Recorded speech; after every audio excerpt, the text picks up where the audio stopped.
Оройтой хоолойд давтаа морил.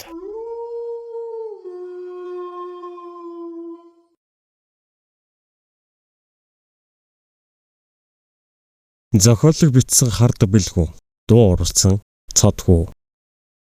Ам авраараа богино өгүүлэг.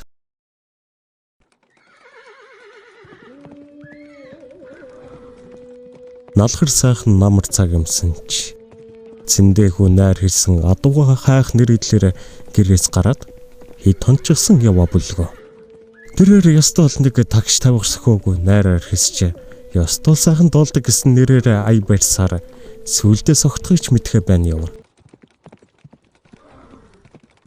Нэгэн өдөр бор толгой гих газар хэсэг амран морож өдөрлөн идүүлэнгээ тамхи нэрэн хэвцээр дууг хийчихв. Нэгэн хүн татах шиг болвол хоёр жаахан хүүхэд тоглож байгаа харагдав. Цэндээхүү. Үгүй чи одоо юм жаахан хүүхдүүд үлээ.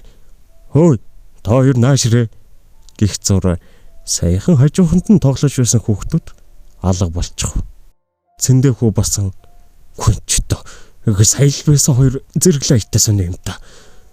Гихэн цагаан өдөр шүү. Хайчдаг байна гэж бутна нь чөдөртэй мороо хавч бас л бараа налгав. Хөөхий морино тавьчихж байгаа юм бах та. Гэсээр доронгаар шагаан ээжтэйш харвал доохон нэгэн айл харагдав. Цэндээхүү айлын бараа харсандаа баярлана. За яах вэ? Та нарыг нэг барьж яваа таашрахаа мэдье. Үгүй яасаа яхтрал үтнүүд вэ? Гэсээр дээлээ суултраглан алхаж гарав. Нэлен явсны эцэст айлын зүгээс морьтой хүн хатруулсаар ирв.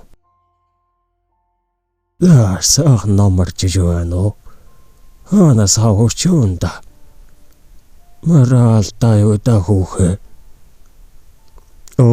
Саах ахман. Гэр сая 2 мандад чадвалчхад л явж байна. Таны ахны хүүхдүүд үү? Өвгөн цахлаа ирмэн. За, ардас сундал хөөмн. Манайх руу чихөө. Тэрч манайхны хүүхдүүч биш ээ. Гэсээр хатруулсаар гэртээ. Өвгөн цэндээхүү хоёр гэрт орвол эмгэн саяжигнсан бололтой бууз ширээн дээр тавьчихсан байв.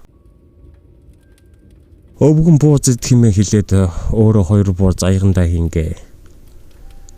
Чэч амарх ясгүй газартаа саатажтэй. Тэгтээ гэгэн цогоо өдөр харагддаг юмсан. Тэгэхээр хөөмн манахаас морь мэллэд хурдан хайр. Энд хонвол чамайг дуудаад салгахгүй шүү. Гайхтар юмтай таарччтэй чи. Цэндээхүү энэ хэлнэ. Та одоо тоглоод байгаа юм уу? Манайх эндээс 1 хоногийн дата газар шүү дээ. Гэхдээ тэглээч морио олж авъя. Би чин атунда явах хүн. Намайг дуудана гин шүү. Айлын хүүхдүүд л жоохон шоглоо үсттэй. Таараа хэтрүүлж байгаа юм шүү. Айлын хүүхдүүд ч байхан ч байсан л да. Гэхдээ эрт цагт. Одоо бол тэд хүүхдүүд биш. Ядаж явах чи яг хөдөөлүүлсэн газар нь хэвчгэжтэй. Чамаас газар харамлсан хэрэг. Тэр морчтэй. Одоо олтгоос өнгөрсөн биз. За, өвгөө ахм та жоохон насаа бод. Хоолыг хүнийг юунд ингэж айлгаад вэ? Та битгий санаа зовоо. Би адуу молны хулгайч биш. Надаас битгий. Химээгээд буузнаас хацвал саяхан сэвж гаргасан бууз цаарцсан хүүтэн байхан тэр. Цэндээхүү ихэд иргэцүүлэн байдал бичсэнийг ойлгон өвгөн авах нь үг санаанд нь бууж. Айлаар зочлохдоо санаж яв. Болсон гэдэг ам хүрээд янз бүрд тааруул бүх хүрт. Ялангуяа хээр явж явах та гэж загсан нь бодогдож байлаа. Сандарч төвдснээ мэддэхгүй хичээн тайвнаар. За, өвгөө ахман. Би ч нэрээ явъя да. Зам хоол эртхэн мортхоо да. Ах минь морийг тань утахгүй хүргээд иргий. Зүгээр дээ хүүхэ. Тэрэн дээр охоо. Хоолоос идэхгүй яав. Болоод гаргаж өгөө. Зэндэхүү моринд мордоод ташруугун давх усаар бүр хитэ уралтанд сая нэг айлын бараа харж мориноосоо буувал түүний алдсан гих өөрөмөр хөлөрчгсөн урдан зогсож байв. Зэндэхүү хэдий боломгцсон чи айлын бараа харсандаа баярлан морио уян гэрт оруул эхнэр нөхөр хоёр сууж байв. Тэрээр аяглаж өгсөн цайг ус шиг залилаад "Заахоо, танаа энэ хавьд нэг сонин учрал тохиолоо. Гэ бүр хийж боллоо.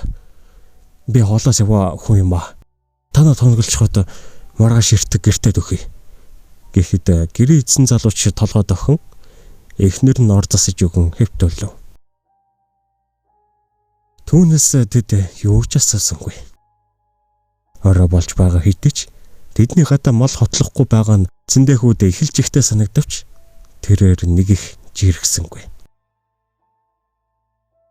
Залуу гэрээс гарын хэсэг утснаа. "Эхнэр, миний мө борморгүй гэдэрч янз нэлээ хөлс болсон байна да." Гэхэн сонсогдов.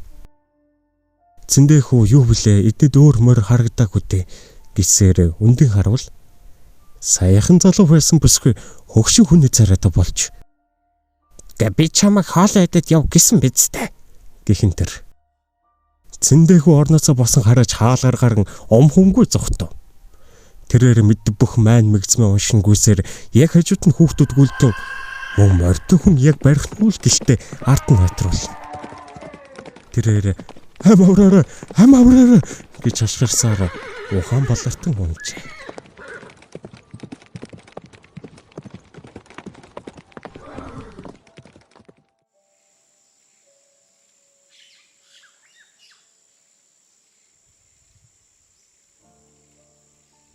Маргааш өглөө нар дээшлэх үедээ Зэндэхүү сэрвэл чөдөртэй морин холгүй байх ба түүнээс ирсэн газар дөрвөн хүний шарил байх нь тэр.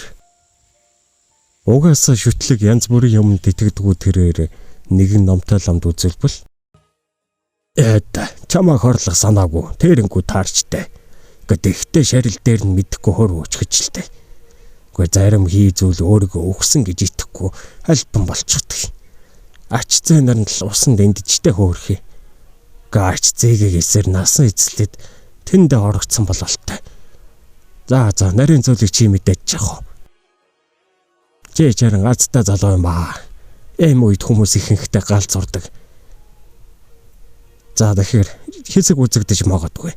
Битгий айгаарай гэсэн гэмсэн чи.